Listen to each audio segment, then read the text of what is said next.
Ah oui, tu vas avoir des choses à dire, hein, mon pauvre. Hein. Ouais, Il y en a tellement qu'il ne sait plus où donner de la tête. oui, bon, c'est-à-dire, c'est un peu flou quand même de ça, hein. C'est un peu le Flou. chaos, c'est un peu le chaos d'ailleurs, hein. Et c'est le sauvage, là c'est le sauvage qui a pris le dessus, là, clairement, hein. Oui, euh, en remarque liminaire, je dirais que j'ai un problème avec le mot barbarie. Surtout quand la façon dont tu l'emploies, toi, Luc, parce que tu nous as défini. Alors, la barbarie, c'est très polysémique, hein, surtout avec les acceptions nouvelles qui sont greffées dessus et différentes utilisations qui peuvent être faites du mot barbare et du mot barbarie. Tu as rappelé d'ailleurs très juste titre que les Grecs disaient les barbares tout simplement ceux qui n'habitaient pas en Grèce, quoi. Voilà, bon. Et Qui d'ailleurs, parlait pas grec. oui, qui n'habitaient pas en Grèce. Et les invasions barbares, bah, c'est les invasions tout simplement de gens qui étaient en dehors de l'Empire franc, de l'Empire romain. Voilà. Bon. Donc, mais lorsque tu emploies, définis d'ailleurs très justement sur cette définition, je suis d'accord, la barbarie, ce qui vient du naturel, c'est l'antonyme de civilisation. Bon, ça ça vient un petit peu en collision avec cette notion de barbarie qu'on met souvent, que tu d'ailleurs mets souvent dans la description de notre société actuelle, que la barbarie a pris le dessus déjà. Bon, ou alors j'ai pas bien compris. Bref, c'était une réflexion simplement préliminaire. Alors, Alors, je peux réagir par rapport à ça parce que justement, moi, j'emploie toujours le mot barbarie dans l'acception dont j'ai donné la définition dans oui, cette alors à ce moment-là, systématiquement, j'utilise barbarie dans ce sens-là. à ce moment-là, on n'est pas du tout dans la barbarie, parce qu'on est dans l'hyper-réglementarisme. On est dans la loi omnipotente, on est dans les 140 000 règles coercitives. Mais Le... ça, c'est une barbarie, Oui, justement. non, non. Non, ça vient du sophisme. Hein. Ah non, Euh, ah non. l'excès de... Ah, bon, alors, je vais m'exprimer. Alors vas-y. L'excès de réglementarisme qui ignore complètement, hein, qui met de côté le naturel en nous, le sauvage, l'énergie vitale, comme on a dit, et qui nous soumet à une chape de milliers de lois, c'est le contraire de la barbarie. Voilà. Bon, alors, oui, c'est du sophisme de dire que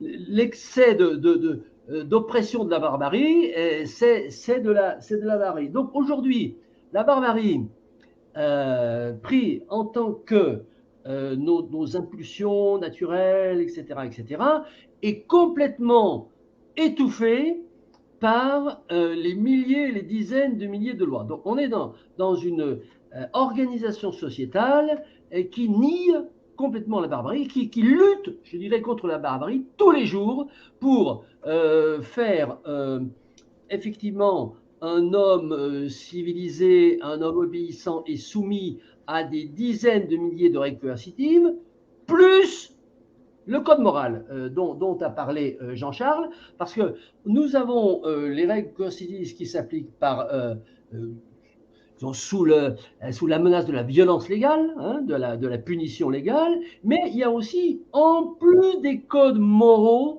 qui ne sont pas écrits et qui ne peuvent pas être transgressés sous réserve d'accepter d'être mis au banc de la société, enfin des différents groupes et sous-groupes. Donc, ce problème de l'aliénation totale à la loi, hein, donc Jean-Jacques Rousseau, effectivement, dit voilà, à partir du moment où l'homme fait société, il commence à écrire des lois. Et qu'est-ce que c'est qu'une loi? C'est une loi qui restreint la liberté naturelle, qui était totale avant l'apparition de la vie en collectivité, totale, limitée simplement par les contraintes naturelles. Voilà. Bon. Donc, cette aliénation totale à la loi, c'est ce qu'on connaît aujourd'hui dans disons, nos pays d'Europe. Hein. Bon. Alors, le distinguo avec les États-Unis est très intéressant, et j'y reviendrai parce que, bon, euh, je connais bien les États-Unis, je suis allé souvent, et bon, j'aime bien le système américain et les Américains, etc. etc. Bon. Donc, si on parle de l'Europe, et notamment de la France, parlons de la France, puisque c'est quand même ce que nous connaissons le mieux, nous sommes en aliénation totale par rapport à la loi, le citoyen ordinaire. Alors, ce que tu appelles mansuétude, que tu définis très bien, indulgence bienveillante, tu as parlé de la disparition, concept de circonstances atténuantes dans la loi depuis 92. Les circonstances aggravantes, elles, ont été conservées. Alors, bon, attention, les circonstances atténuantes ont été supprimées, mais la conclusion que tu en tires ne me semble pas tout à fait exacte, dans la mesure où elles ont été supprimées parce que les peines minimales ont été supprimées. C'est-à-dire que dans le code pénal, on a gardé les peines maximales, ce qui fait qu'on peut aller au-delà avec le problème, avec disons, lorsque le juge fait intervenir le concept de circonstances aggravantes, mais il n'y a plus de circonstances atténuantes puisqu'il n'y a plus de peine minimale. Donc je dirais que les circonstances atténuantes, on peut les utiliser sans arrêt, sans qu'elles s'appellent circonstances atténuantes, puisque le juge, il peut très bien mettre zéro punition. Bon. Alors, le droit naturel. Bon, on ne va pas faire un débat sur le droit naturel, mais il faudrait d'abord qu'est-ce que c'est que le droit naturel? Parce que j'entends des choses différentes. Est-ce que est-ce que le droit naturel, il expérimente le sauvage? Et d'après ce que j'ai entendu, le droit qui était aussi repris par Jean-Charles, le droit naturel, donc il exprime nos instincts. Enfin, bon, il voudrait traduire en droit nos instincts, et Jean-Charles dit oui, mais alors droit naturel, il ne retient que les bons instincts, hein, très vertueux, mais tous les mauvais instincts, l'instinct de domination, l'instinct de profit, il ne le retient pas. Non. Enfin, alors, droit naturel, c'est pas ça. Le droit naturel, c'est pas quelque chose qui retient les bons, les mauvais instincts. Le droit naturel, c'est un droit qui dit c'est pas la peine que les hommes fassent les lois, il y a des lois supérieures qui s'imposent. Le droit naturel, ils descendent, boum, comme ça. Bon, voilà. Donc ça n'a rien à voir avec le fait de choisir entre ce qui est bien et ce qui est pas bien. Alors,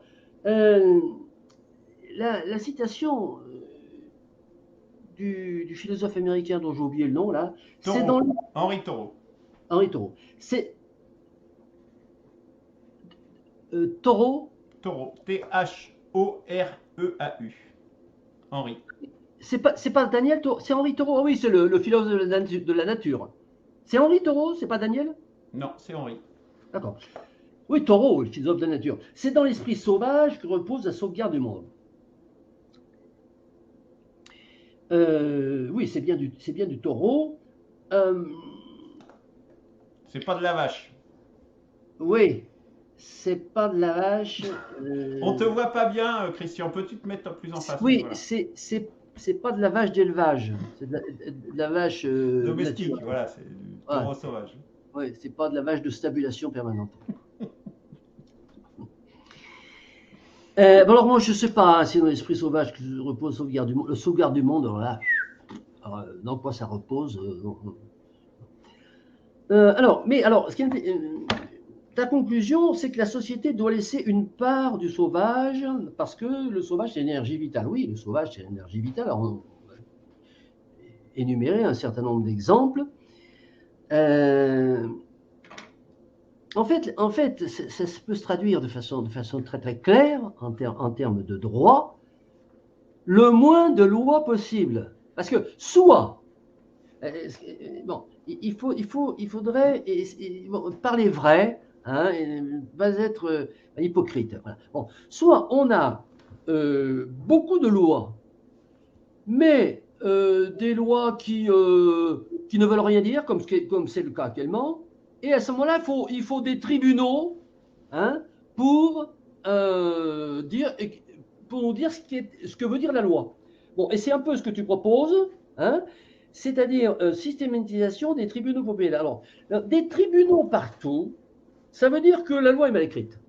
Bon, bah, c'est une équation extrêmement simple. Si la loi est bien écrite, il n'y a pas besoin de tribunal. Un robot peut faire l'affaire. Si la loi est mal écrite ou s'il n'y a pas de loi, oui, alors à ce moment-là, on juge au cas par cas. Tout. Et puis, en surplomb, la tolérance en surplus de droit. Alors là, on est dans le droit naturel. Là, voilà le droit naturel. On a un surplomb qui est la tolérance, l'empathie, la mensualité, tout ce que tu veux.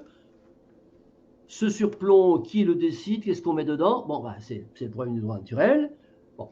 Donc ça, pour moi, c'est un système que je connais bien, que je respecte, mais auquel je n'adhère, mais pas du tout. Pas du tout.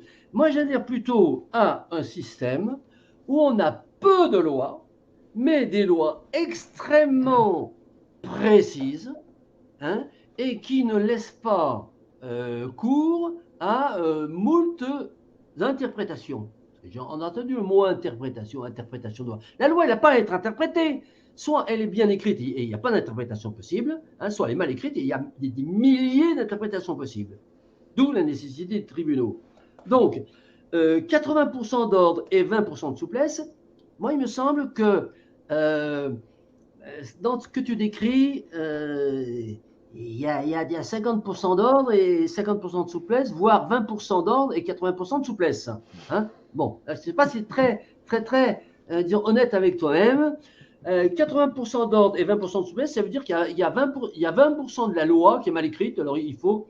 Parce que ce n'est pas une question de souplesse. Hein, et bon, c'est une question de précision ou pas. Alors si on laisse une souplesse à la loi, eh ben, on ne l'écrit pas. On ne l'écrit pas et on fait régler les litiges par des tribunaux. Pourquoi pas?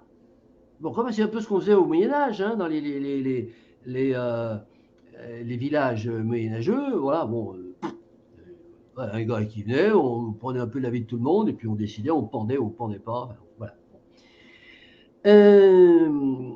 Et donc, alors, après, je terminerai sur. Vous avez fait un détour par le cinéma américain, par Rambo, par Stallone. Vous êtes passé par le train, il y a les Marines américains qui nous ont sauvés d'une explosion de TGV, et puis vous êtes arrivé au Bataclan.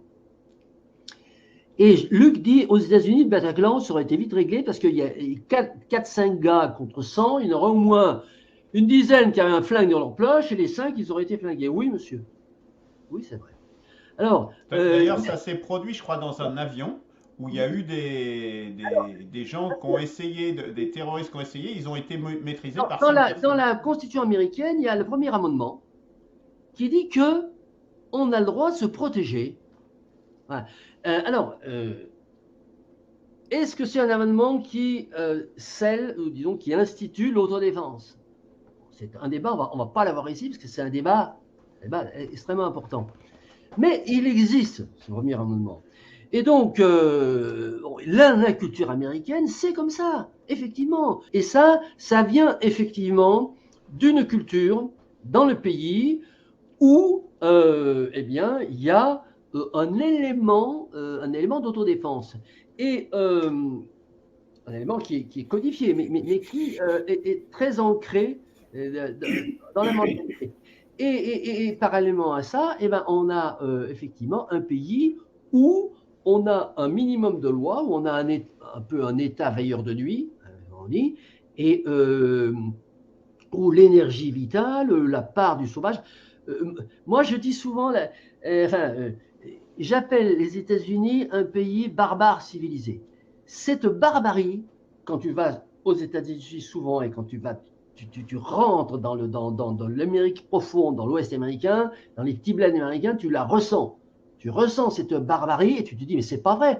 On n'est pas dans... Je ne parle pas de la violence, hein, mais de la mentalité des gens et de voir comment ils fonctionnent. On n'est pas dans un pays civilisé. Et pourtant, on est le pays au niveau technologie, au niveau civilisation, le plus évident. Et il y a cette barbarie qui est restée. Et donc, ils ont réussi à faire cohabiter un système réglementaire qui fonctionne et à faire coexister, exactement, pas le mot préserver, faire coexister la barbarie et la civilisation.